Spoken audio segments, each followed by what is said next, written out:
So Harry Potter. Harry Potter is always a fun topic to preach on. I mean that. It is. It's a fun. There's so much that you could pull from the book series, from the movies. There's no shortage of themes one could choose from. Each of the 7 books, just in and of themselves, probably have at least a dozen different ideas you could offer as a sermon or a book study or a class. There are the big basic ideas of good and evil, fear and love, community and isolation, hope and hatred. There are themes including discrimination and prejudice, compassion and acceptance, learning to accept ourselves and striving to be the best version of ourselves. There's a lot of good stuff in Harry Potter. Those are just the big picture themes. And they've been preached on, and they've been discussed, and they've been debated for the last decade now.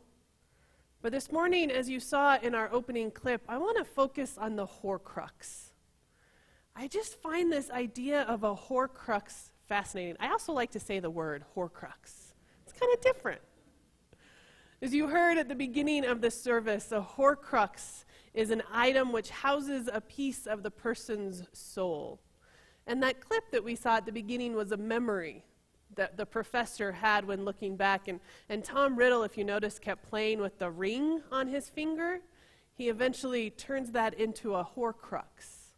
It housed a piece of his soul. And the only reason he did that, the only reason anyone would create a Horcrux was to avoid death. And the only way to create a Horcrux was to take another person's life. It's an interesting concept that the author added to the storyline. I'm sure there are some who haven't read the books, haven't seen the movies, so here's a very abbreviated summary, just enough to know to get through the sermon. Lord Voldemort is the villain. Tom Riddle was the young man in the clip, and he becomes Lord Voldemort. He takes on the name Lord Voldemort, and he is evil beyond evil. He delved further into dark magic than anyone had before him, and he sought power. And not just a little bit of power, he sought power over anyone and everyone. His quest for power led him to care for no one except himself. He placed no value on human life or on any life in creation. And he thought very little about taking life. He failed to understand love and friendship and hope, which was eventually his undoing and is a sermon in and of itself. He surrounded himself with followers, and there are scenes in which he has hundreds of followers surrounding him and loyal to him, and yet he didn't create this community. He didn't reach out for followers in order to have relationship or friendship or mutuality. It was all about power. How many people could he command? How many people would do what he said? He rejected anything and anyone that he thought was weak. But most of all, throughout the entire series, you learn that what Lord Voldemort fears the most is death. Death is a weakness in his mind, and so he strives to find the way to avoid death. Immortality has power and strength. And so we get the Horcrux, the object that can house your soul and help you avoid death. By splitting or splintering his own soul, Voldemort thought he could achieve the ultimate power. The idea of a Horcrux has always fascinated me ever since I first read the books years ago. And it's all about the soul, this idea that our soul could be split apart, splintered into pieces. I think that's a powerful concept. It seems something out of a fantasy novel, and yet it isn't as far-fetched as one might assume at first glance. This Horcrux. The funny thing about sermon writing is I always have this sense that I'm supposed to come to some kind of conclusion by the end of the sermon. When you leave, you're supposed to leave kind of with this, I've summed it up. I'm not sure this sermon does that today. The Horcrux, I'm not sure there's a conclusion on this concept. I've always found it interesting, but I'm not even sure now what I totally think of it.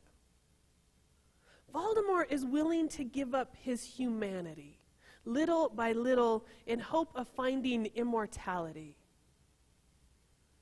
His fear of death and his search for power has led him to make choices that have actually driven him further and further away from anything in life that is meaningful. And with each passing book, each passing movie, they do a really good job with Voldemort's physical appearance. He is less and less human-looking as his life goes on. In search of power and fame and immortality, he gives up his humanity. And I'm reminded of Jesus, of his teaching in the Gospel of Luke, chapter 9, if we could get the slide. It's just one sentence, but it's a powerful sentence. Jesus asked, "What do you benefit if you gain the whole world, but are you yourself lost or destroyed?" What do you benefit if you gain the whole world, but are you yourself lost or destroyed? I love when Jesus can sum up a whole person in one line. That's Voldemort.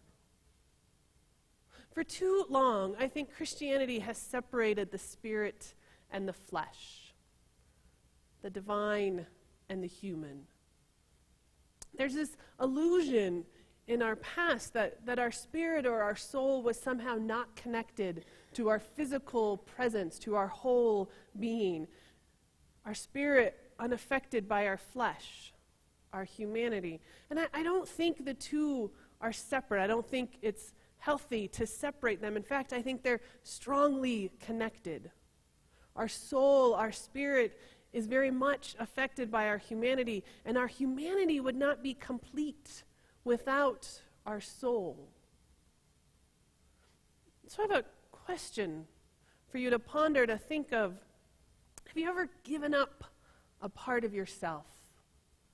I think Voldemort, the story of Voldemort and the Horcrux begs that question. Have we ever been willing to give up a piece of our soul? Have we ever done something or said something or been a part of something that went against what we knew to be right, went against who we were for whatever reason? Have you ever felt a piece of yourself disappear? I think we experience this in big moments and small ways in our lives. It's those moments when we choose a lie over the truth, or when we go along with the group so wanting to belong that we become willing to act in ways that aren't true to ourselves. It's making decisions based on power or fame or money, even if we know it might bring harm to ourselves or to someone else. It's failing to stand up for others when we had the chance, choosing instead to remain quiet and safe and comfortable.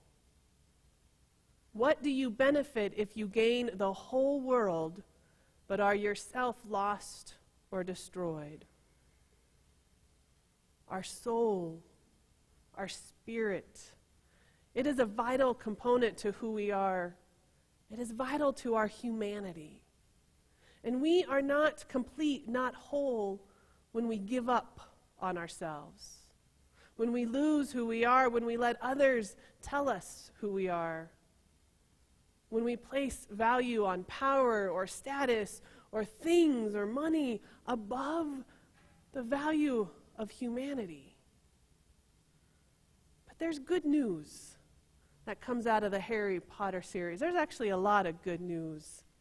And one is that the person that I am, the person that you are, the person that we all are, our humanity is vital. It's essential for our relationship with God. It's essential for our relationship with each other. Our humanity, our self, is worth preserving. Otherwise, we lose not only our humanity, but also our divinity. our connection with God. I would venture to guess that unlike Lord Voldemort, our soul can heal, can be made well again. And that's the wonder of God's grace. We can be made whole again and again and again. Each time we let a little piece of ourself slip away, we can find it again. We can reconnect. We are brought to wholeness through God's love, which is the most powerful force at work in our world. In the Harry Potter series, Harry always found himself troubled by his similarities to Lord Voldemort. He worried that his fate was inevitable, that he would end up being like Voldemort. He always worried that his goodness wasn't enough. And throughout the story, Harry had to learn the importance and the value of choice, of the choices that he made in the big moments and in the small moments. With each act of goodness, his soul could be made whole. With each act of goodness, our soul is made whole. At the end of the movie, of the last movie, Harry is at a crossroads with a decision to make. Does he take the path of least resistance? Does he move on, placing himself as the highest priority? Does he give up? Or does he return and make the choice to serve others, to care for the community, to live out the goodness he is capable of? It's a choice only he can make. It's a choice he must make. Let's watch the clip. Jesus asked that question, what do you benefit if you gain the whole world but are yourself lost or destroyed? What do you benefit by placing value on things rather than people? What do you benefit by striving after power or money or prestige if your soul is splintered? If you give up your goodness for greatness.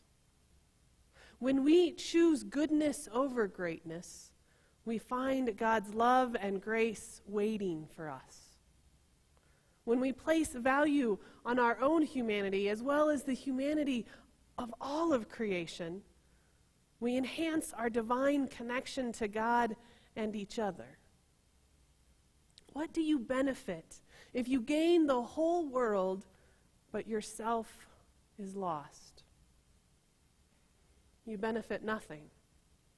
But how great the benefit we all gain when we choose God and each other. That is when we are made whole in God's love. That is the goodness we can all choose. Amen.